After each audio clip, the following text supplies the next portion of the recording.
완벽한 인생이라 믿었던 그들의 일상에 균열이 생긴다. 누군가는 거짓을 감추고 누군가는 진실을 쫓는다. 그리고 그 끝에는 모두가 예상치 못한 비밀이 숨어 있다. 이상하다는 생각 안 들어? 너무 완벽하잖아. 지역의 목소리는 낮았고 떨려 있었다. 평소처럼 차갑고 단호한 그 음성이 아니었다. 마치 무언가 깨지기 직전에 금이 간 유리 같은 떨림이 섞여 있었다. 그 말에 지은호는 순간 마음이 얼어붙는 느낌을 받았다. 가슴 한가운데가 차갑게 식어들면서 손끝까지 감각이 사라지는 것 같았다. 지혁이 이렇게까지 흔들리는 모습은 거의 본 적이 없었기 때문이다.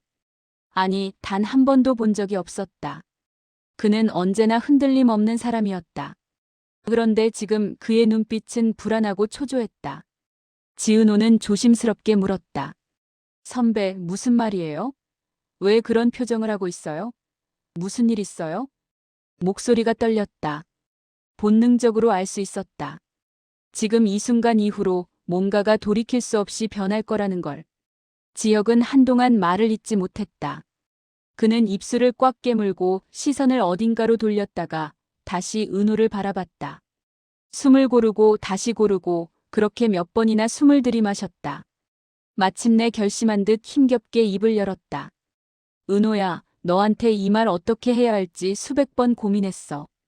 아니, 수천 번. 밤새도록 생각했어. 어떻게 말하면 내가 덜 다칠까? 어떻게 말하면 내가 견딜 수 있을까? 그런데 결론은 하나야. 어떻게 말해도 너는 다칠 거야. 그의 목소리는 분명 떨리고 있었다. 평소의 지역이라면 절대 보이지 않았을 약함이 그대로 드러나고 있었다. 너 요즘 이 사장님이 이상하다고 느꼈지?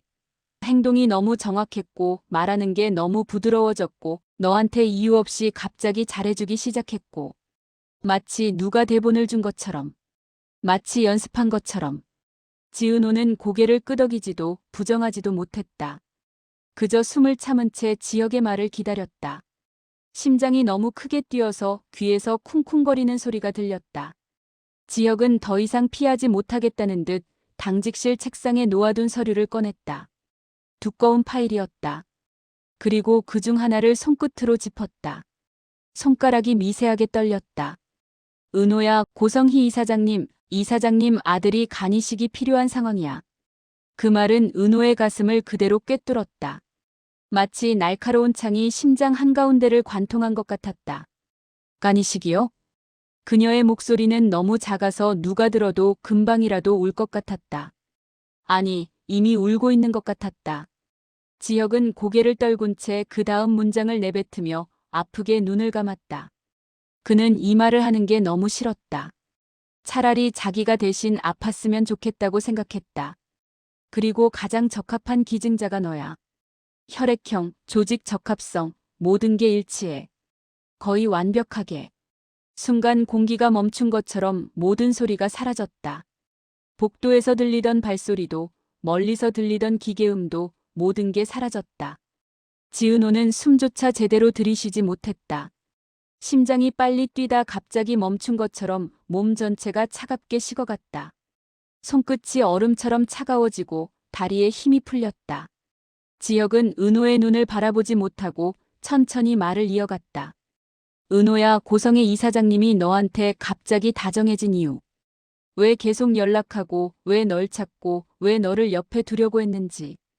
왜 갑자기 내가 좋아하는 음식을 기억하고, 내가 힘들 때 나타나고, 내가 필요할 때 전화를 하고. 지혁은 목이 메어 마지막 말을 겨우 내뱉었다. 그건 널 사랑해서가 아니라 너의 간이 필요해서야.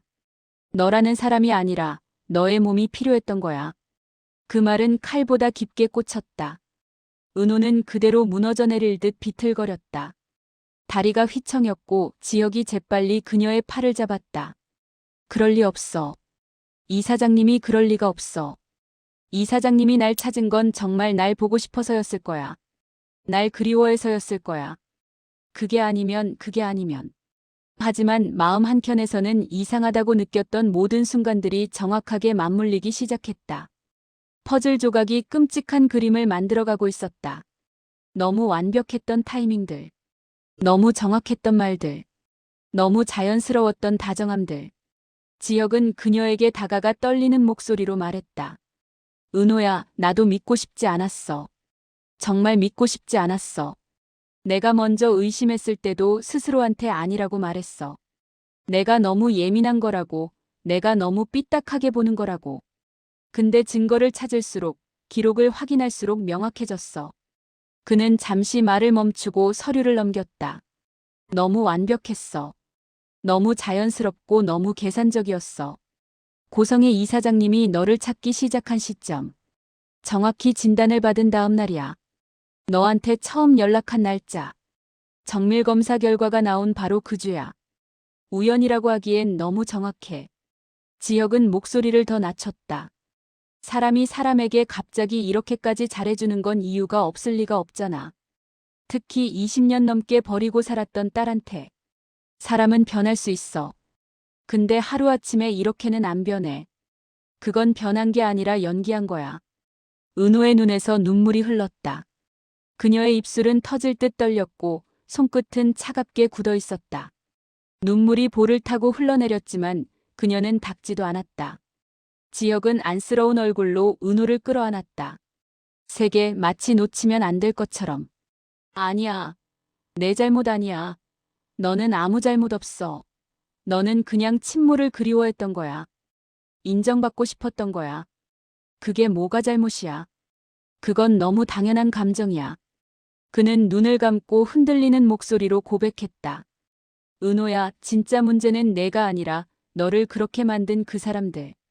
그리고 그 진실을 너 혼자 감당하게 만든 세상이야. 너는 피해자야. 내가 착해서, 내가 순수해서, 내가 사랑이 많아서 당한 거야. 그게 내 잘못일 리 없잖아. 은호는 지혁의 품에서 천천히 울음을 삼켰다.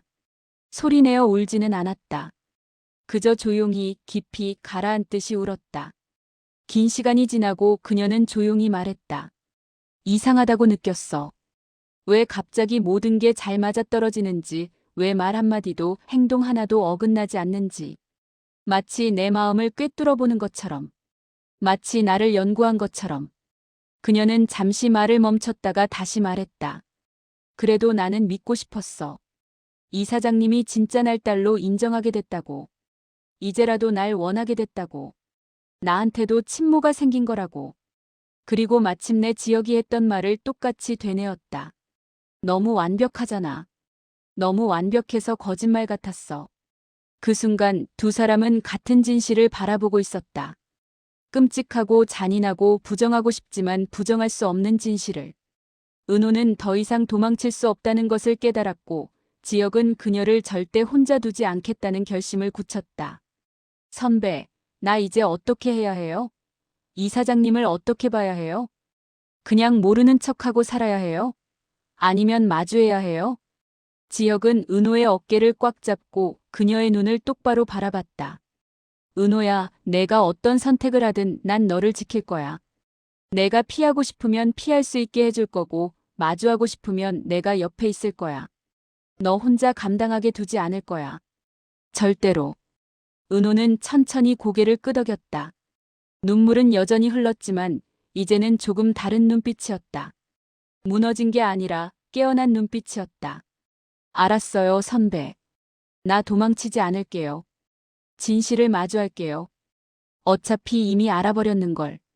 이제 더 이상 속을 수도 없는걸.